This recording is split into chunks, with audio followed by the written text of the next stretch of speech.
Assalamualaikum warahmatullahi wabarakatuh. Kembali lagi di channel Ngoprek Semesta. Kali ini saya akan membahas latihan soal guru P3K PKWU. Jadi ini adalah part yang ketiga. Part ketiga ini muncul setelah banyaknya permintaan ya dari Bapak Ibu guru semua yang calon guru P3K PKWU. Nah, mudah-mudahan dengan adanya video-video pembahasan dari channel Ngoprek Semesta dapat membantu Bapak Ibu dalam belajar bersama. Saya juga sama sambil belajar dalam menggapai impian kita untuk meraih atau menjadi seorang ASN ya. Nah, sebelum saya bahas, ada pertanyaan dulu di beberapa kolom komentar itu ada juga yang nanya, benarkah guru P3K PKWU ini banyak peminatnya? Ya, tentunya jawabannya adalah banyak ya, karena mengingat guru dari IPA saja itu dari biologi, kemudian kimia ya, kemudian fisika, kemudian ditambah dengan ekonomi, kemudian dari tata boga juga ya, kemudian yang dari guru-guru SMK itu juga ada yang namanya yang linear dengan PKWU berdasarkan surat edaran dari Kemendikbud mengenai kualifikasi akademik. Nah, tapi mudah-mudahan ya, walaupun peminatnya banyak, kemudian yang jumlah daftar juga sama banyak, ya seperti maraton aja. Walaupun jumlahnya itu adalah 500 orang yang daftar, tapi kan ada pemenangnya. Pemenang 1, 2, dan 3 ya kan. Nah, mereka itu yang menang itu pastinya sudah mempersiapkan jauh-jauh hari persiapannya, dari mulai fisiknya dilatih, kemudian waktunya bagaimana dilatih juga ya, efisiensi waktu juga dan sebagainya. Ini pun sama ya, walaupun peminatnya banyak, PKWU banyak peminatnya karena beberapa mata pelajaran, guru mata pelajaran ada yang linear dengan PKWU, tetapi mudah-mudahan akan ada satu pemenang ya, dan itu adalah kita ya. Mudah-mudahan dengan adanya fasilitas untuk di channel Ngoprek Semesta ini untuk belajar bersama mengenai latihan soal guru P3K PKWU. Baik, biar tidak lama, kita langsung saja ke pembahasan soal part yang ketiga ya. Nah, di soal yang ke-51 berarti ya, karena waktu itu saya sampai dengan pembahasan di part yang pertama dengan part yang kedua itu ada 50 soal. Nah, sekarang kita lanjutkan ke soal 51. Nah, dalam riset bahan baku limbah itu harus diperhatikan beberapa hal, diantaranya kecuali ya, ini ada bahan baku harus selalu tersedia, apakah B, limbah mudah didapat, kemudian C, memiliki kerjasama atau MOU dengan pemilik limbah, kemudian D, bahan baku hanya tersedia selama 1 tahun, atau yang E, transportasi untuk bahan baku mudah. Nah, ini dalam riset bahan baku limbah itu harus diperhatikan beberapa hal ini ya, kecuali yang jawabannya yang D ya, karena bahan baku ini hanya tersedia selama 1 tahun, justru harusnya tidak terbatas ya, harusnya banyak ya, bahan baku tidak hanya tersedia selama 1 tahun gitu. Kita lanjutkan ke soal nomor 52.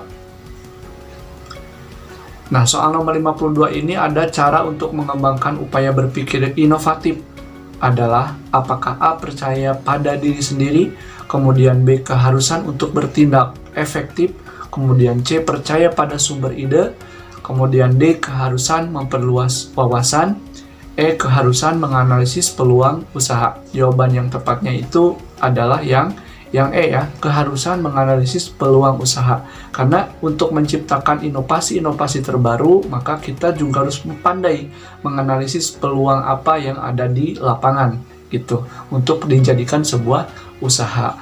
Oke, soal nomor 53. Nah, rancangan produk terwujud melalui kegiatan wirausaha dengan didukung oleh ketersediaan sumber daya yang dikelola dalam sebuah wirausaha, di antaranya kecuali manusia, modal, cara kerja, promosi, atau pasar ya. Dan jawaban yang tepatnya itu adalah yang D, promosi ya. yang termasuk ke dalam rancangan produk ya. Pertama itu ada manusia, modal, cara kerja, dan pasar, kecuali promosi ya. Kemudian 54.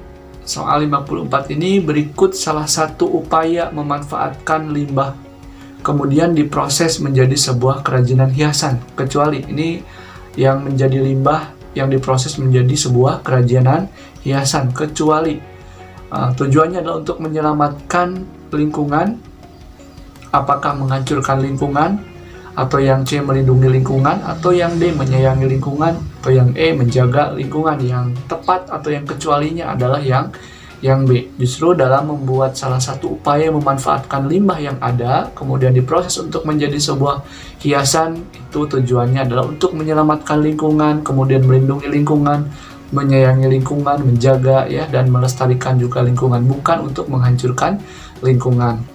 Soal nomor 55. Nah, rumus untuk menghitung harga pokok ya, harga pokok nih.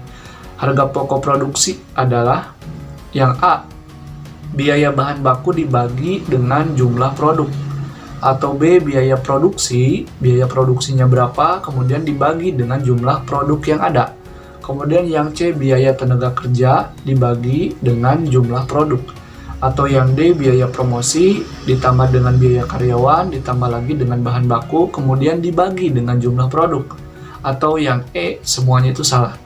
Nah, yang tepatnya itu adalah yang B. Jadi dalam menghitung harga pokok, kita harus menghitung biaya produksinya berapa, kemudian dibagi dengan jumlah produknya ya, yang kita buat tuh ada berapa. Jadi itu rumus untuk menghitung harga pokok. Kita lanjutkan ke soal nomor 56.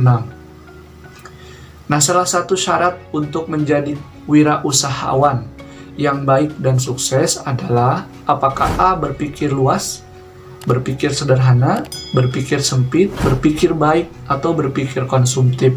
Sepertinya ya, ini ada beberapa yang positif, ada juga yang negatifnya. Nah, kalau berpikir luas itu masuknya positif ya. Kalau sederhana juga sama ya, positif juga ya kan, simple aja gitu ya. Kemudian yang C, berpikir sempit, tentunya ini negatif ya. Pasti yang C itu salah. Kemudian yang D, berpikir baik, ini positif juga. Kemudian kalau yang E, berpikir konsumtif. Nah, konsumtif ini masuknya ke negatif ya. Jangan jadi orang yang konsumtif, tapi harus jadi yang produktif. Nah, dalam menjadi syarat menjadi seorang wirausahawan yang baik dan sukses itu adalah harus memiliki pemikiran yang luas ke depan, kemudian inovasinya bagus ya, kreatif dan sebagainya. Tidak sederhana aja ya, tidak baik juga. Jadi berpikir baik aja nggak cukup, berpikir sederhana juga nggak cukup ya, tapi harus berpikir luas. Apapun harus dipikirkan ya, baik dan positifnya atau negatifnya. Soal nomor 57. Nah, yang bukan salah satu penyebab kegagalan seorang pelaku bisnis dalam menjalankan usahanya adalah A, kurang modal, kemudian B, manajernya itu tidak kompeten, C, lokasi kurang strategis, atau D, pemasarannya kurang, atau yang E, kemampuan leadership-nya yang patut dipertanyakan ya, apakah baik ataupun enggak. Nah, yang bukan salah satu penyebab kegagalan seorang pelaku pebisnis itu adalah kurang modal ya. Kalau kurang modal itu bisa kita meminjam, kemudian atau ada dana talang atau dana disebutnya tuh dana kedua lah ya, dana simpanannya gitu. Jadi nggak mungkin kita gagal gara-gara kurang modal. Tapi harus berpikir kreatif gimana caranya supaya kita tidak kekurangan modal ya. Soal nomor 58. Nah, sikap yang selalu ingin membuat kemajuan dalam mengelola kegiatan bisnis untuk membuat bisnis sehingga dapat berhasil sesuai dengan tujuan. Jadi ini ada 2 kali penulisan ya, maaf. Jadi sikap yang selalu ingin membuat kemajuan untuk membuat bisnis sehingga dapat berhasil sesuai dengan tujuan itu disebut apa? Apakah sikap dan perilaku yang realistis, persuasif, positif, prestatif, atau prestisi? Jadi jawaban yang tepatnya adalah yang D ya. Jadi sikap dan perilakunya itu adalah prestatif gitu. Soal nomor 59. Nah, inovatif, kreatif, kemudian fleksibel, memiliki banyak sumber serbaguna, dan tahu banyak adalah karakter wirausaha yang memanifestasikan, ya, yang memanifestasikan dirinya dalam karakteristik profil pengusaha yang memiliki karakter apa? Apakah karakternya itu yakin, kemudian berorientasi pada tugas dan hasil, kemudian berani mengambil resiko, atau yang D, memandang ke depan, atau yang E, memiliki orisinalitas. Nah, yang memiliki inovatif, kreatif, fleksibel, memiliki banyak sumber serbaguna, ini adalah karakter memiliki orisinalitas, ya. Seorang pengusaha itu harus orsinil, ya, nggak buatan, ya, nggak didorong oleh seseorang, tetapi harus memiliki orisinalitas. Soal nomor 60 di bawah ini adalah keterampilan dasar yang harus dimiliki pemilik seorang wirausahawan. Adalah apakah A, keterampilan teknis tertentu, atau B, keterampilan teknis, atau yang C, kemampuan untuk bekerja dengan orang lain, atau yang D, kemampuan untuk mengordinasikan kegiatan bisnis, atau yang E, keterampilan bisnis. Nah, yang benarnya adalah keterampilan teknis, ya. Jadi di bawah ini adalah keterampilan dasar. Jadi kita harus memiliki keterampilan teknis sebagai seorang wirausahawan. Bukan tertentu, ya, tapi keterampilan teknis gitu. Soal nomor 61. Nah, bentuk usaha untuk menciptakan nilai lewat pengakuan terhadap pengakuan bisnis, manajemen pengambilan resiko yang sesuai peluang yang ada, dan lewat keterampilan komunikasi dan sumber daya yang diperlukan untuk membawa sebuah proyek sampai berhasil disebut apa? Nah, ini bentuk usaha, ya. Ini bentuk usaha menciptakan nilai lewat pengakuan terhadap pengakuan bisnis, manajemen pengambilan risiko. Ini sampai membawa sebuah proyek dan sampai berhasil. Ya, proyek itu sampai berhasil. Maka ini disebut dengan kewirausahaan atau kewirausahaan. Ya, bukan wira swasta atau bukan ini wira swasta, ya. Wira swasta atau wira usaha, bukan wira praswasta atau bukan pengusaha, tapi kewirausahaan. Baik Bapak Ibu, sampai di sini. Kalau misalkan ada jawaban yang kurang tepat menurut Bapak Ibu, silakan saja langsung diisi di kolom komentar, ya. Karena saya juga sambil belajar, sambil ini juga hasil mencari dari berbagai sumber. Oke, soal nomor 62. Berikut yang bukan tujuan dari wirausaha adalah tingkatkan jumlah wirausahawan berkualitas, atau yang B, menambah kapasitas kerja, kemudian yang C, menumbuhkan semangat sikap dan kemampuan perilaku, D, mempromosikan kesadaran kewirausahaan yang kuat dan sangat kuat, kemudian yang E, menyadari kemampuan stabilitas wirausaha untuk menghasilkan kemajuan dan kesejahteraan komunitas. Jadi yang bukan tujuan dari wirausaha adalah, ya, menumbuhkan semangat, sikap, dan kemampuan perilaku, ya. Jadi bukan itu tujuannya, bukan untuk menumbuhkan semangat, sikap, ya, dan kemampuan perilaku, tapi untuk meningkatkan jumlah kewirausahaan yang berkualitas, kemudian menambah kapasitas kerjanya, kemudian mempromosikan kesadaran kewirausahaan yang kuat, kemudian menyadari kemampuan stabilitas dan sebagainya. Soal nomor 63. Nah, salah satu ciri dari pekerjaan khusus adalah, jadi ini ciri pekerjaan khusus nih, apa nih? Apakah bertanggung jawab, kemudian saya enggan belajar dari kegagalan, kemudian selalu pesimis saat dimulai, kemudian memiliki komitmen tinggi, kemudian pelatihan kepemimpinan. Nah, yang benarnya itu adalah yang D. Ini pekerjaan khusus itu selalu memiliki komitmen yang tinggi.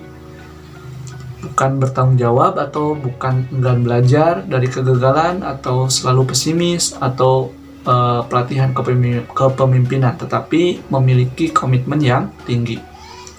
Soal nomor 64, teknik pengeringan bahan pangan hewani, ya, bahan pangan hewani yang paling sederhana nih adalah dengan open suhu tinggi atau tanur tinggi atau panas matahari, mesin pengering, atau memakai penggorengan. Nah, yang paling sederhana sih kayaknya dengan panas matahari, ya. Kalau open itu lebih canggih justru, atau memakai penggorengan, mesin pengering apalagi ya. Jadi yang paling sederhana adalah menggunakan panas matahari. Nah, soal nomor 65 ini menentukan tujuan dari dan sasaran wirausaha, pengolahan dan pengawetan bahan pangan hewani. Masih bahan pangan hewani ya. Masuk dalam langkah usaha, langkah apa nih? Usaha apa nih? Apakah analisis pemasaran, kemudian tahap-tahap proses pemasaran, kemudian tujuan perencanaan pemasaran, atau langkah-langkah perencanaan strategis, atau yang evaluasi usaha. Nah, jawaban yang tepatnya itu adalah langkah-langkah perencanaan strategis. Jadi dalam menentukan tujuan dan sasaran wirausaha itu merupakan langkah-langkah perencanaan strategis dalam pengawetan bahan pangan hewani ya. Kemudian soal nomor 66. Nah, pengolahan dan pengawetan bahan pangan hewani, masih bahan pangan hewani ini, terutama ikan dan daging, dapat dilakukan dengan 3 metode. 3 metode utama ya, yaitu pengawetan secara apa? Apakah fisik, biologi, dan kimia, kemudian B, fisik, biologi, dan mekanik, atau yang C, mekanik, fisik dan kimia ya, atau yang D, fisik, potensial, dan mekanik, atau yang E, mekanik, kimia, dan fisik. Nah, jawaban yang tepatnya adalah tentunya fisiknya bagaimana, kemudian biologi dan kimia ya, secara fisik, kemudian secara biologi, kemudian secara kimia untuk teknik pengawetan dalam pengawetan bahan-bahan hewani, terutama ikan dan daging ya. Soal nomor 67, daging ayam kampung dibuat abon lebih disukai karena seratnya kenyal daripada ayam broiler yang saat pengolahan itu sangat bagaimana? Apakah tidak berlemak dan tidak mudah hancur? Kemudian B, tidak mudah hancur, atau yang C, tidak berlemak dan mudah hancur, dan yang D, mudah hancur atau banyak kadar kolesterolnya. Nah, yang tepatnya adalah mudah hancur ya. Jadi ayam broiler ini tidak disukai dalam pembuatan abon dan lebih disukai ayam kampung dibanding dengan ayam broiler, karena ayam broiler ini dalam pengolahannya itu mudah hancur dibanding dengan ayam kampung ya. Kita lanjutkan ke soal nomor 68. Nah, pengasapan panas merupakan proses pengasapan dengan suhu maksimal berapa derajat Celcius? Apakah 100? Kemudian 90, apakah 80, 70, 60? Tentunya ya, agar maksimal ya tentunya di suhu maksimalnya itu adalah 100 derajat Celcius ya. Soal nomor 69 ya. 69, bahan baku yang paling bagus untuk membuat wayang kulit nih. Apa ya? Apakah dari kulit sapi, apakah kambing, kerbau, domba, atau unta? Nah, ini sih agaknya kayaknya gitu ya, antara sapi dengan kerbau. Tetapi yang paling tepatnya adalah yang kerbau ya. Jadi dalam membuat wayang kulit, yaitu kulit yang digunakan adalah kulit kerbau. Koreksi ya Bapak Ibu jika saya salah. Soal nomor 70. Nah, kerajinan yang hanya mengutamakan keindahan tanpa memperhatikan guna barang tersebut ya, merupakan definisi fungsi pakai, hias, ekonomis, budaya, atau estetis. Yang tepatnya adalah hias ya. Jadi kerajinan ini hanya mengutamakan keindahan, yang penting bagus, enak dilihat ya, tanpa memperhatikan apakah barang itu berguna atau enggak ya, tapi lebih kepada keindahan ya. Itu aja, mudah-mudahan ada manfaatnya. Soal yang sudah saya bahas berarti sudah 70 ya. Apakah nanti akan ada part yang berikutnya atau tidak, itu tergantung permintaan dari Bapak Ibu guru semua ya. Mudah-mudahan Bapak Ibu bisa lolos dalam tes P3K tahun ini. Selamat saya ucapkan buat Bapak Ibu yang sudah lolos seleksi administrasi di tes P3K guru P3K PKWU ya. Jangan lupa untuk terus mendukung channel ini agar terus berkembang. Terima kasih atas supportnya. Mohon maaf bila ada kekurangan dan banyak salah dalam menjelaskan. Assalamualaikum warahmatullahi wabarakatuh.